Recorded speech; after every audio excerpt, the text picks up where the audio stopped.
Hi guys, welcome back to another Hugh Jeffries video. In this video, I'll be attempting to repair this 4K television. Gifted to my parents for Christmas in 2015, it's around 6 years old, but has been far from a reliable TV set. Made by Onyx, a brand you've probably never heard of, and a brand I couldn't find a website for. It seems it was sold in Target for $400, quite a low price point. I repaired the remote 2 days earlier as it had stopped working. The IC chip had bad solder joints. With a quick reflow, it was working again. But now no picture shows up when it's plugged in. I had noticed the lower section of the display was darker than the top when I visited them a few days prior to it dying, similar to this. But the LCD is still working. If you hold a bright light up to the screen, you can just make out the icons in the menu. Now, I'm not a TV repair specialist nor an electrical engineer, just a curious 20-year-old who loves to try and fix everything. And being that I mostly work on phones and computers, there's a chance we won't get this working. Also, with it only being a cheap set, I don't really want to spend any great deal of money on it. But we're going to open it up, have a look inside, and see if we can diagnose exactly what's going wrong and try to fix it.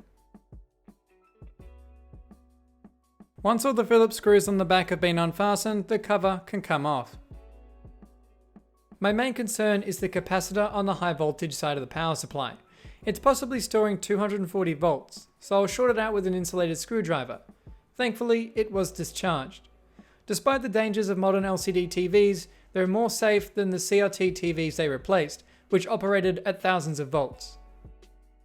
Once I've disconnected all the cables attaching to the power supply, I'll remove the 4 Phillips head screws and lift it free from the TV. Power supplies are interesting pieces to look at, with all the different components and shiny copper coils.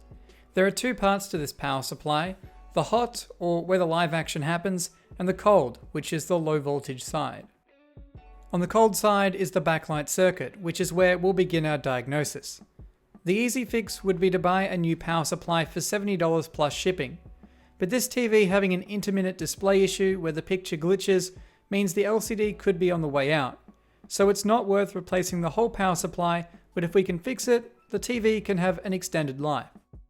Me and a mate set out testing the capacitors and diodes before trying to reverse engineer the backlight circuit. So it's like It's those two, I think. Yeah, so both of those. So one must be upper and lower backlight. You'd assume so. And it appears the bad soldering wasn't just in the remote control, but also on the power supply. I found a few dodgy joints to fix up, including this capacitor leg.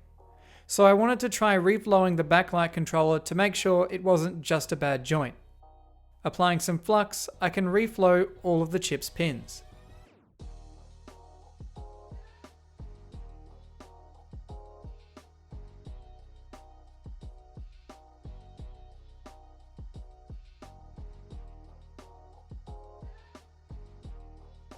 I might be no expert when it comes to micro soldering, but I enjoy the challenge, and watching that solder melt is very satisfying. Once I've reflowed the chip, I'll clean off the residual flux before we test. Was it doing that before? Nope.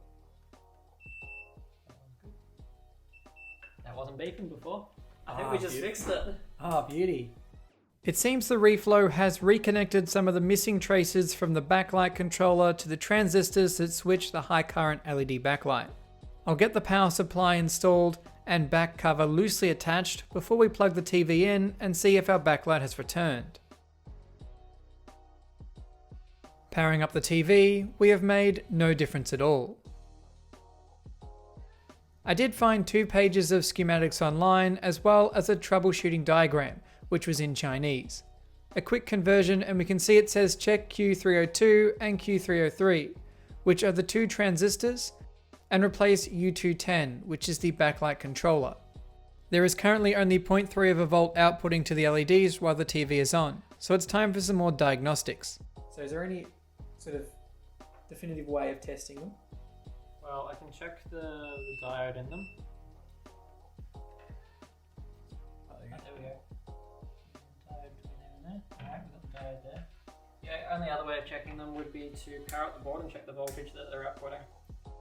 Because probing a power supply while it's running is dangerous, I'm going to solder 3 wires onto the points we want to test. The first one is ground and the other two are connected to each transistor.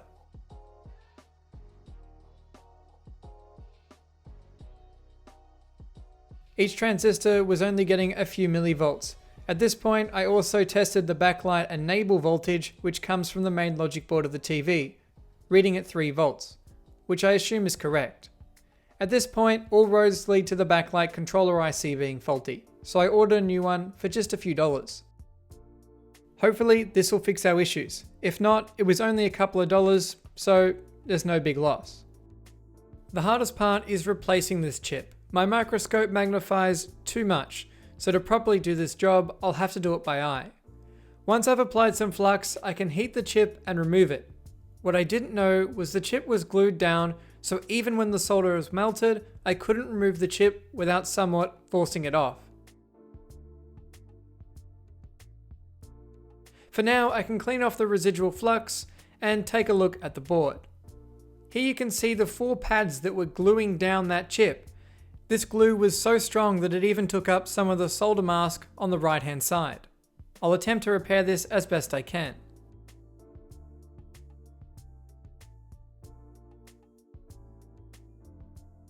Next, I'll remove the old solder using some solder wick before applying some fresh stuff.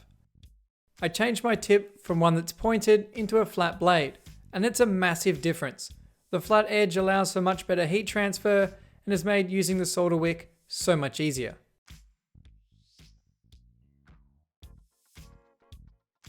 With everything prepped and ready to go, it's time to line up the new IC chip and get it soldered into place. Once installed, I can check all the connections and make sure everything looks alright. I even tested each pin against adjacent components to make sure the chip was indeed attached.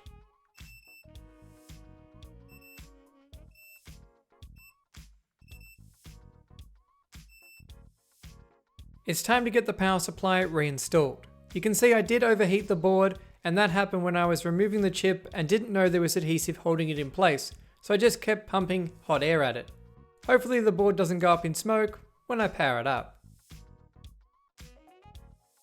What's with this dust? It's formed around the circles in the plastic and just looks creepy.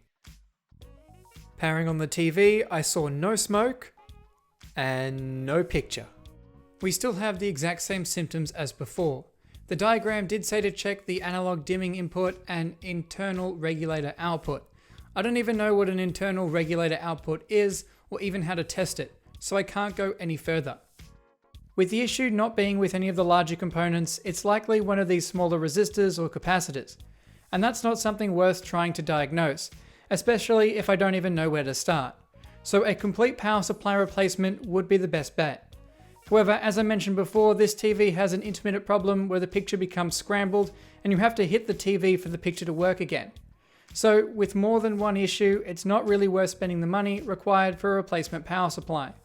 I thought it would be an interesting project to see if I could get it working, but I haven't been able to. Unfortunately, TV repair isn't common in places like Australia or the US, but when I visited India in 2015, I came across a really cool TV repair shop. Shout out to all my Indian viewers keeping their electronics going. I did a power supply replacement to my parents' kitchen TV 2 years ago and it's still going strong.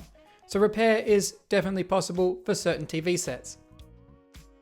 My parents have now replaced this rubbish TV with a 139cm Sony X85J. Knowing people with decade-old Sony TVs, I hope the new models are just as reliable. And on that note, this has been a Hugh Jeffries video. If you like what you saw, hit that subscribe button and consider checking out the electronics repair playlist for more videos just like this one. And if you're looking for any used devices, be sure to check out my online store, link for which is down in the description. That's all for this video, and I'll catch you guys next time.